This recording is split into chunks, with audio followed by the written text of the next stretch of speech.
Okay, hey guys, what's up? So before we jump into this narration today, I just wanted to go ahead and promote my Discord.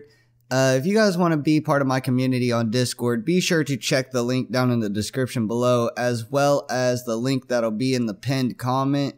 You guys can join my Discord that way. It is a great way to interact with me. I'm always on it. I talk on there with everybody. I always, kind of hop on there, type with people. You guys can get on there. You guys can check it out. I think you guys would really like it. With that said, let's go ahead and get right into this narration. Mount Silver. A place with some of the strongest Pokemon you can capture. Only open to trainers of admirable skill. Professor Oak, as you know, will allow you to travel here once you beat the Elite Four, because he sees how well you battle, how well you treat your Pokemon. He allows you to travel to Mount Silver to take on its challenges. But is this truly the only reason? Surely there are other trainers than you that are deserving of this reward, right? So why you of all trainers? Why are you so special? Because you are the only one who can set him free. Other than the Pokemon Center that is located there, there are virtually no other people. There is one, though, located at the tippy top of Mount Silver. Alone, you should know him well. You were him once, after all. Red. Red is a former apprentice of Professor Oak, receiving his Pokédex many years before you start your journey. After his travels, he, like you now, gained access to Mount Silver. After training here, he climbed to the top of Mount Silver and isolated himself from the rest of the world. Training in solitude, losing contact with anyone and everyone who he considered worthwhile. He didn't call his mother, Professor Oak, or even his rival, Blue. None of them had any clue what had happened to the boy. Any calls they sent were rejected or ignored. After a while, they stopped calling. But Professor Oak, curious as to what had happened to the boy, climbed up to Mount Silver, reaching its peak. It had been well over a few years since he had lost contact with Red. What he saw sent a wave of terror down his body. He saw Red, or rather, Red's lifeless body. In a corner of the chamber, when Professor Oak checked, it was cold. He'd been dead for a while now. He shuddered. Why had it suddenly become so cold in the room?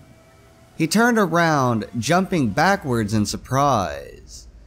He saw Red sitting on a rock across the room, staring at him with a blank expression.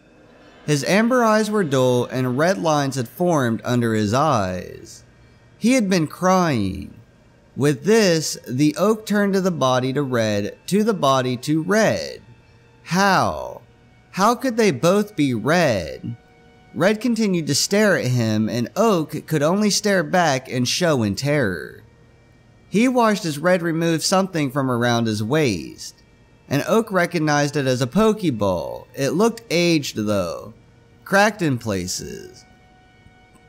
Red, ever so silent, mouthed two words to the professor as he gestured toward the Pokeball. "Help me." The professor backed away a little, but stopped as he saw Red was not going to react to anything he did. "How?" the professor stammered. "How can I help you, Red?" Once again, Red gestured toward the Pokeball, and Oak finally understood. I'll do anything I can for you, Red." Red smiled at him, silently fading until the professor could no longer see him. Over the next several years, the professor constantly searched for a trainer, one worthy of helping the poor spirit of Red. But no matter how hard he searched, no one, not one trainer, could do the deed. Anyone who did dare to climb Mount Silver fled at the sight of Red's spirit. The professor was getting desperate and, in one last attempt, he consulted Lance of the Elite Four for help. Lance himself couldn't help, but he and Oak decided this. Before any trainer could be allowed entrance to Mount Silver, they must prove themselves worthy by defeating the Elite Four. This became the rule, and so they waited for the trainer that would be the one. For a long time, this trainer did not come, and they had begun to lose hope. Until, that is, you came along. During his time in Johto, the professor visited a childhood friend of his, Mr. Pokemon, who had offered to help the professor with the dilemma. When you met Professor Oak, he saw the potential in you as a trainer and offered you a Pokédex. He kept track of you and of your growth as a person and a trainer up until your battle in the Elite Four, where you proved your worth as a trainer. Because of this, the professor gave you access to Mount Silver, hoping you to be the one that could finally free Red. He didn't explain to you the plan, only hoping that you could handle it on your own. When you finally make your way to the top of Mount Silver, Red, as he normally would, is isolated on Mount Silver. He is honestly surprised when he sees you, for he has had not any challengers in a long time. You walk up to him without fear, and wordlessly he challenges you to a battle. You accept, and the two of you engage in a battle powerful enough to shake the heavens. When the deed is done and you have won the battle, Red does not speak. He wordlessly returns his last Pokemon. Afterwards, he is there for a brief instant, before disappearing from your view.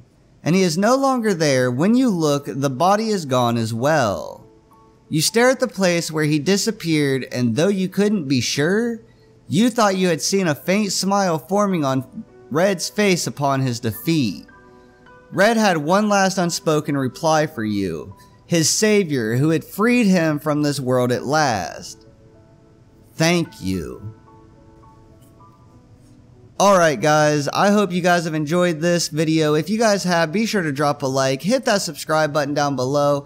Also, be sure to leave a comment in the comment section down below with links or telling me what you guys thought of this video or telling me what you want to see or anything like that with links to other stories that you want me to read, stuff like that. Let's see if we can hit this video about 75-80 likes, and let me know if you guys want to start seeing like real life creepypastas, stuff like Busta, Mr. Nightmare, stuff like they do basically, and I will actually be sure to add that, as well as be sure to check the story for yourself. The link will be down in the description below. Be sure to check that for yourself, as well with the link to my Discord, my Facebook, my Twitter, my Snapchat, my Instagram, all my social media. Be sure to check that out, as it is a good way to interact with me, and I will see you guys in the next video. Peace out.